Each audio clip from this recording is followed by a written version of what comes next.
ભાઈ ને ટેમ્પી વાળાએ પાડી દીધો. હમ. તો હું એ ટેમ્પી વાળાને અંદર લઈને જતો તો મેં કીધું સાહેબ મારી એફઆઈઆર આ ભાઈએ મારા ભાઈને પાડી દીધો એફઆઈઆર લખો. હમ. મને કે અંદર આવો અશોકભાઈ તમારી એફઆઈઆર લખો.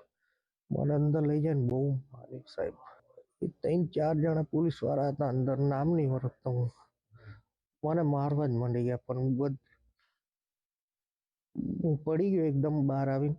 બધા મને ઉઠાઈને લઈ ગયા ફર્યા વાળા બહાર. ચાલક હતો એને સાઈડમાં રોડમાં જતા મારા કાકાને ઠોકી દીધું તો મારા પપ્પા અંદર ગુનો નોંધવા ગયા.